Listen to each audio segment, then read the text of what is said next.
संध्या अपने पति रोहन और बेटी आरती के साथ एक छोटे से गांव में रहती थी।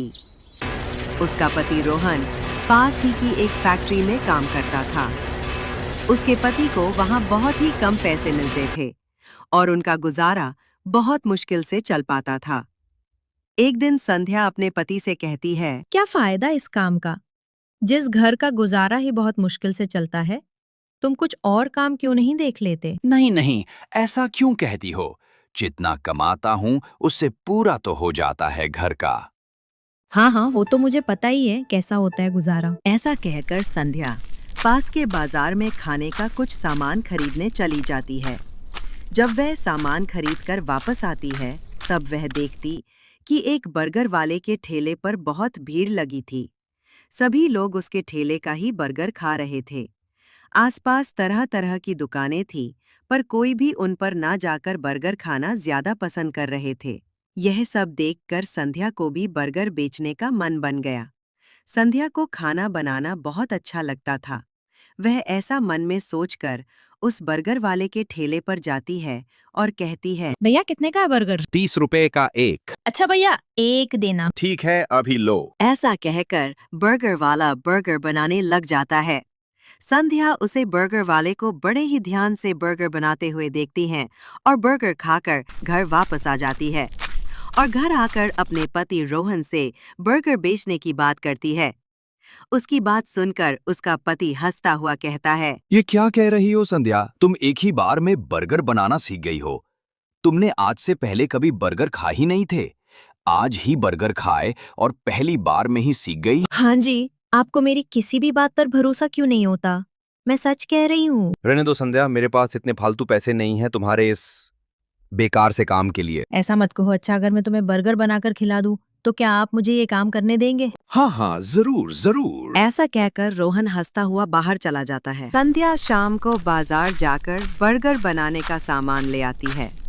आज घर में बर्गर बनेगा ये देखकर संध्या की बेटी बहुत ही खुश हो जाती है।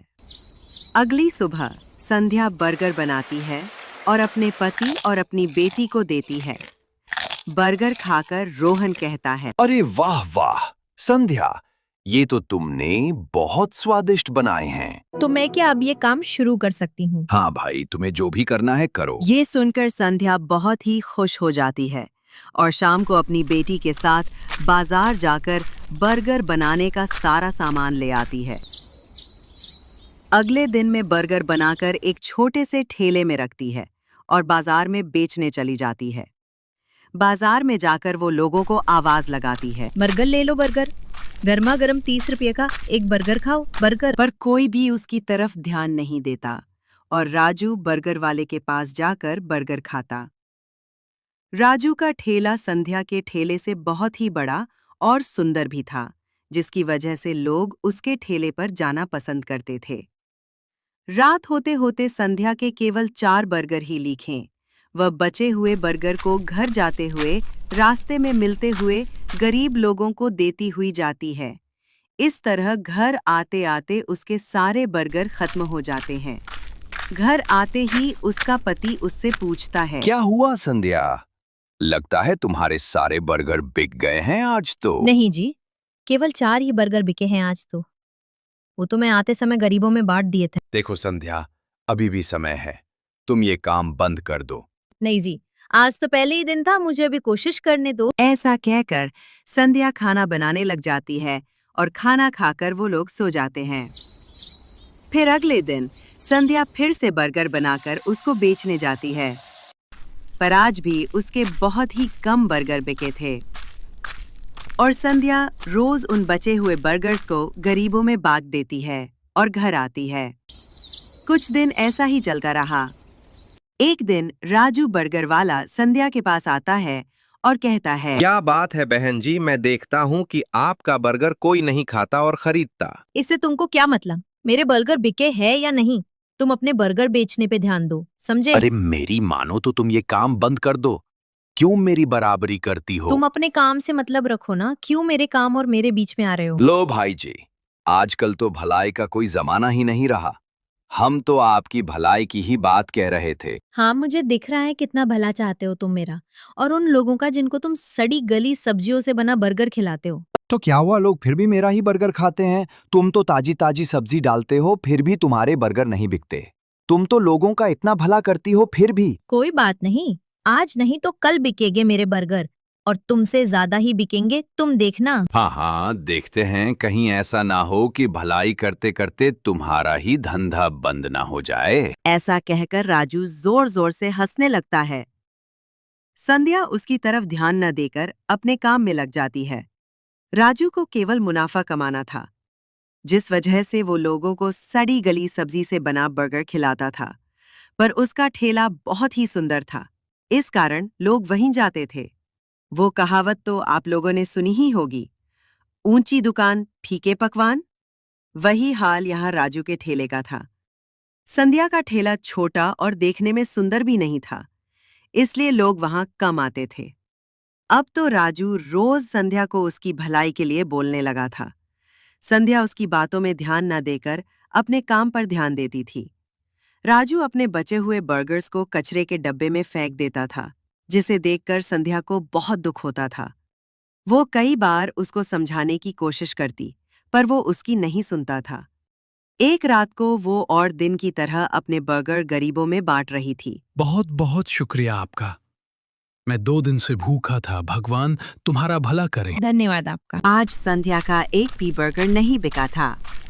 फिर वो बर्गर बांटते बांटते एक सुनसान रास्ते पर चली जाती है। वहां उसको एक तपस्वी बाबा मिलते हैं। वो उस बाबा को भी खाने के लिए बर्गर दे देती है। आज आपका जन्मदिन है क्या बेटी, जो आप खाना बांट रही हैं? नहीं, ऐसा कुछ नहीं है। तो फिर आप क्यों ये खाना बांट रही हैं बेटी? वो बात यह है कि मेरा एक बर्गर का ठेला है। मैं रोज रात को बचा हुआ खाना गरीबों में बांट देती हूँ। आज बर्गर ज्यादा बच गए थे, तो इसलिए मैं इनको बांटते बांटते यहाँ तक आ गई और मुझे आप मिल गए। अरे वाह, आप तो बहुत ही अच्छा काम करती हो। ऐसा करके आप खाने का भी अपमान नहीं करते हो और साथ ही साथ गरीबों की भलाई भी करती हो। अब आप चिंता मत करो, कल से आपके सारे बर्गर बिकने लगेंगे। इतना कहकर बाबा ने एक जादू किया और जादू से एक जादू मसाले का डब्बा बना दिया और संध्या को दे दिया। ये लो बेटी, ये एक जादू मसाले का डब्बा है।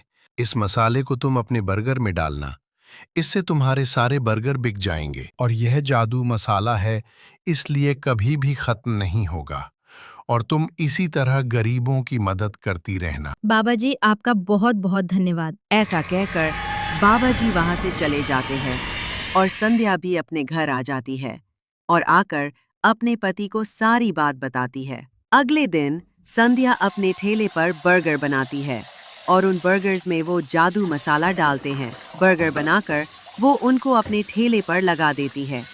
जादू मसाले की वजह से उसके बर्गर में से बहुत अच्छी खुशबू आने लगती है। उसे खुशबू की वजह से लोग उसके ठेले पर बर्गर खाने के लिए खींचे चले आते हैं। धीरे धीरे उसके ठेले पर भीड़ लग जाती है। धीरे धीरे संध्या के सारे बर्गर बिक जाते हैं। यह देखकर राजू बर्गर वाले को बहुत हैरानी होती है। अगले दिन भी संध्या के ठेले के सारे बर्गर बिक जाते हैं।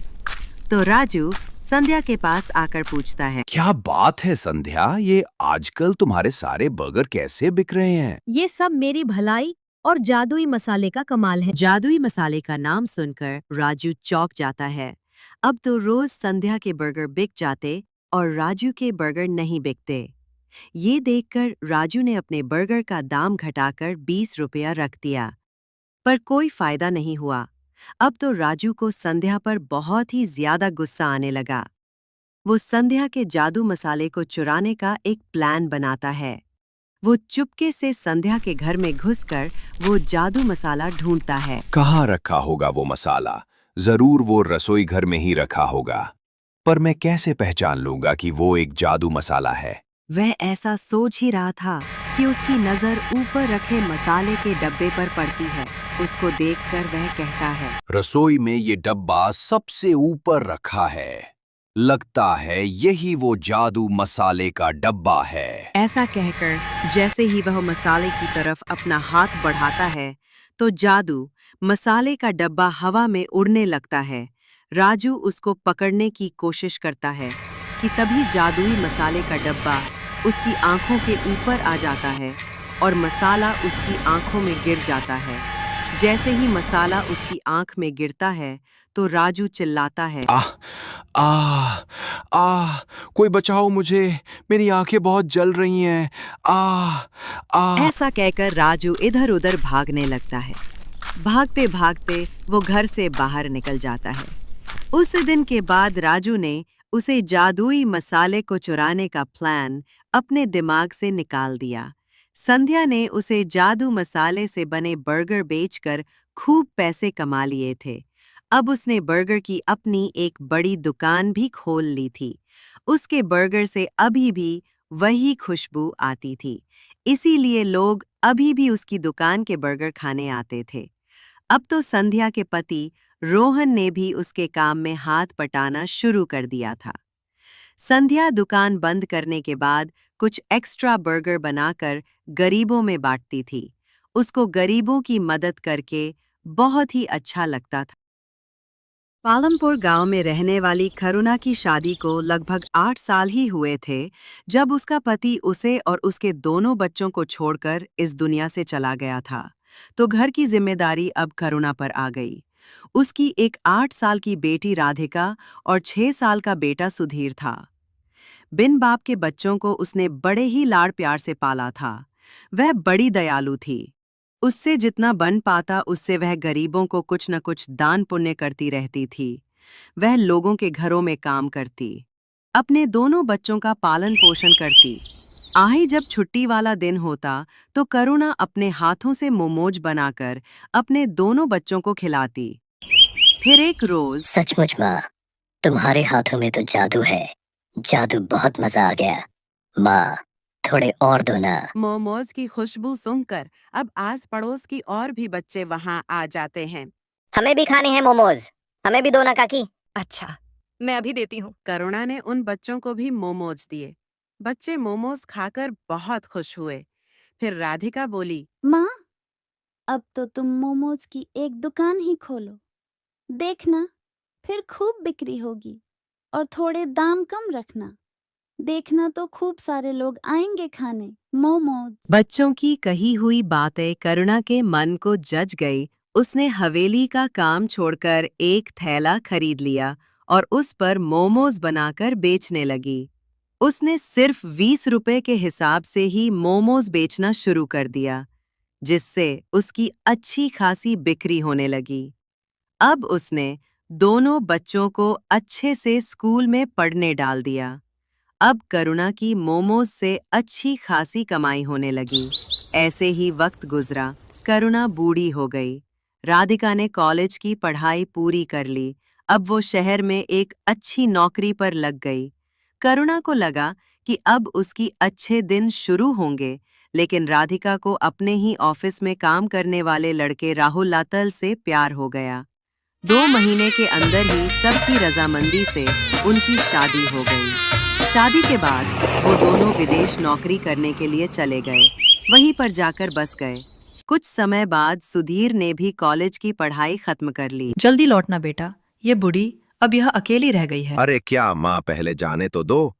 पहले ही टोका टोकी कर दी। अब सुधीर भी शहर चला गया और अब करुणा गांव में ही रहकर मोमोज बेचने लगी। लेकिन वक्त के साथ और भी दुकान खुल गई, जिसमें नए नए तरह से मोमोज बेचने लगे, जिस कारण अब उसकी दुकान कुछ भी नहीं चल रही थी। सुधीर की अच्छी नौकरी लग गई और वो वही के एससीओ आराम में खो गया और अपनी माँ को भूल गया। कुछ समय बाद उसने वहीं पर शादी कर ली और उसके साथ वो वहीं बस गया। करुणा के दोनों बच्चे उससे अलग दुनिया बसाकर बस गए। बूढ़ी करुणा का अब काम ठीक से नहीं चल रहा था। फिर एक रोज करुणा बहुत धार्मिक स्वभाव की थी। वो हर रोज माता के मंदिर में जल चढ़ाने जाती और प्रार्थना किया करती थी। हे माता रानी, इस अभागन पर दया दृष्टि डालो। जीवन बहुत कठिन हो गया है। लोगों से उधार लेकर मैंने अपने बेटे को पढ़ाया, लेकिन अब वह मुझसे मिलने भी नहीं आता। मेरे पति के गुजर जाने के बाद उनकी दुकान चलाना मुश्किल हो गया है, कोई काम करने वाला नहीं है और इस बूढ़ी से इतना काम भी नहीं हो पाता है। हे माता, मुझ पर दया करो। ये बोलकर करुणा वहां से चली जाती है, लेकिन करुणा की सारी बात ग्रैनी अपने घर की छत पर खड़ी हुई सुन रही थी।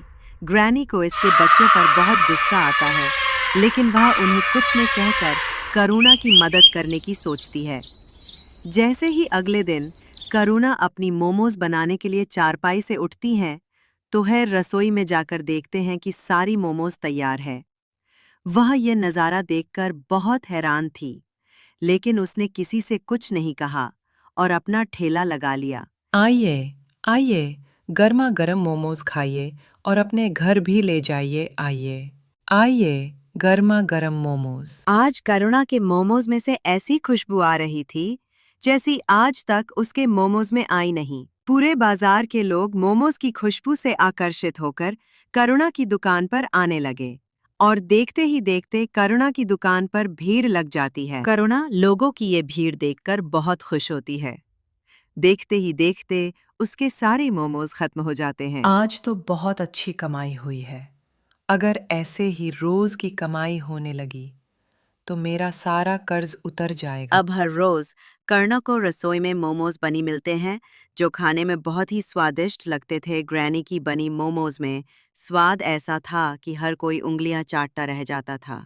करुणा रोज की तरह ठेला लगाती हैं। अब उसकी हर रोज खूब अच्छी कमाई होने लगी। फिर एक रात की बात है, जैसे ही ग्रैनी करुणा की रसोई में मोमोज बनाने आती है तो कमाल है, हर रोज मेरा रसोई घर अपने आप बंद क्यों हो जाता है। आज देखती हूँ अपने आप रसोई घर बंद चुपके कैसे से हो जाकर खिड़की से झांकती है। वो देखी है कि ग्रैनी अपने जादू से मोमोज बना रही है। यह देखकर करुणा दंग रह जाती है। वह तुरंत ग्रैनी के पास जाती है। तुम कौन हो? मैं सब देख लिया है खिड़की में से, जल्दी बताओ। डरिए मत, मैं आपको कोई नुकसान पहुंचाने नहीं आई, बल्कि मैं तो आपकी मदद करने आई हूँ। मुझे माता शेरावाली ने भेजा है आपकी मदद के लिए। करुणा यह सुनकर बहुत खुश होती है। ग्रैनी के द्वारा बनाए मोमोज से करुणा के दिन अच्छे होने लगे। ग्रैनी रोज अपने जादू से मोमोज बना देती और करुणा उसे बेच आती। देखते ही देखते करुणा की दुकान चल पड़ी। लोग उसके मोमोज दूर दूर से खाने आने लगे। ऐसा करते करते करुणा ने एक बड़ी मोमोज की दुकान खोली और धीरे धीरे उसने अपने सारे कर्ज भी चुका दिए। अब करुणा के पास धन की कोई कमी नहीं थी। यह बात करुणा के बेटे सुधीर तक भी पहुंच जाती है। इधर सुधीर की नौकरी भी जा चुकी थी, इसलिए एक दिन करुणा का बेटा सुधीर अपनी बीवी के साथ वापस आ जाता है। माँ प्रणाम। देखो मैं आ गया। अरे सुधीर बेटा, तू आ गया। तुझे देखने के लिए तो ये मेरी आंखें तरस गई थी। हाँ माँ, मुझे तुम्हारी बहुत याद आ रही थी। मैं पागल हो गया था जो आपसे मिलने नहीं आ रहा था। मेरी मति मारी गई थी, लेकिन अब मैं आ गया हूँ। अब आपको कोई परेशानी नहीं होगी। माँ ये देख, ये तेरी बहू है मीरा। नमस्ते मम्मी जी, हमें माफ कर दीजिए। बेटा, माफ तो तभी कर दिया था जब तुम मेरी आंखों के सामने आए। आज भगवान ने मुझे सारी खुशियां दे दी। अब मुझे कुछ नहीं चाहिए। चलो, अब तुम घर में चलो। क्या हुआ, तिजोरी की चाबी मिली क्या? अरे मिल गई, इतना शोर क्यों कर रही हो? अब फटाफट इस बुढ़िया के सारे पैसे निकाले और चलो यहाँ से। मीरा और सुधीर तिजोरी में से सारा पैसा निकालकर भाग जाते हैं। गांव के बाहर एक जंगल में बैठ जाते हैं। अरे मीरा, सारे पैसे कहाँ गए? इसमें तो कुछ घर का सामान और कचरा भरा है। सुधीर और मीरा आपस में बहस कर रहे थे कि तभी पीछे से ग्रैनी आ जाती है और वे दोनों डर जाते हैं। फिर ग्रैनी उन्हें समझाते हुए कहती है, कैसी संतान है रे तू, अपनी माँ को लूटना चाहता है। तेरी माँ ने तेरे लिए इतना सब किया। ये जो मिला है ना तेरे को, ये तेरे कर्मों का फल है और बिना माँ के जीवन बेकार है, किसी भी कीमत का नहीं। अभी भी समय है, सुधर जा और जाकर अपनी माँ से माफी मांग। मेरा मन तो कर रहा है मैं तुम्हें अपने हाउस में ले जाऊं और तुम्हें निकलने ना दूं। तुमने अपनी माँ का दिल दुखाया है, उसकी सजा तो मैं तुम्हें थोड़ी बहुत तो दूंगी। ग्रैनी जी, आपने मेरी आंखें खोल दी। आपको जो सजा देनी है, हम सजा पाने के लिए तैयार है। हम अपनी माँ के पास जाना चाहते हैं, हमें छोड़ दे। तुमने अपनी माँ का दिल दुखाया है, जिसने तुम्हें 9 महीने पेट में रखा, उसके साथ धोखा करने जा रहे हैं, अपनी पत्नी के साथ मिलकर। ये 2 दिन की आई तुम्हारे पास और इसकी बातों में आकर तुमने अपनी माँ को छोड़ दिया। हम दोनों लोभ में अंधे हो गए थे। हम अब से ऐसी गलती नहीं करेंगे, हमें माफ कर। फिर ग्रैनी ने सजा के रूप में उन्हें एक एक डंडा मारा और वे दोनों उड़ते हुए अपनी माँ के चरणों में आकर गिरे। फिर वे दोनों अपनी माँ को सब सच बात बताकर माफी मांगते हैं। करुणा भी उनको माफ कर देती है। मैं तुम्हारा शुक्रिया कैसे करूं, समझ नहीं आ रहा। तुमने मेरी इतनी मदद की, इसके लिए तुम्हारा बहुत बहुत धन्यवाद। अब मुझे सब कुछ मिल गया है, मेरा बेटा, मेरी बहू, सब। इसकी कोई जरूरत नहीं है, मैंने कुछ नहीं किया, ये सब माता रानी ने करवाया है। अब आपका जीवन अच्छा हो गया है तो अब मेरा भी यहाँ से जाने का समय हो गया है। अब आप मुझे जाने की अनुमति दें। ये बोलकर ग्रैनी वहां से चली जाती है। अब उसको किसी चीज की कमी नहीं थी। उसके मोमोज की दुकान भी अच्छी चल रही थी। अब वो अपने बेटे और बहू के साथ अपना बाकी का जीवन खुशी खुशी बिताने लगती है और ग्रैनी भी अपने हाउस में किसी न किसी को बंद रखती है जो ऐसे काम करते हैं जैसा सुधीर ने किया था। थैंक यू दोस्तों, मिलते हैं नेक्स्ट वीडियो में। तब तक के लिए वीडियो को लाइक और चैनल को सब्सक्राइब कर लें।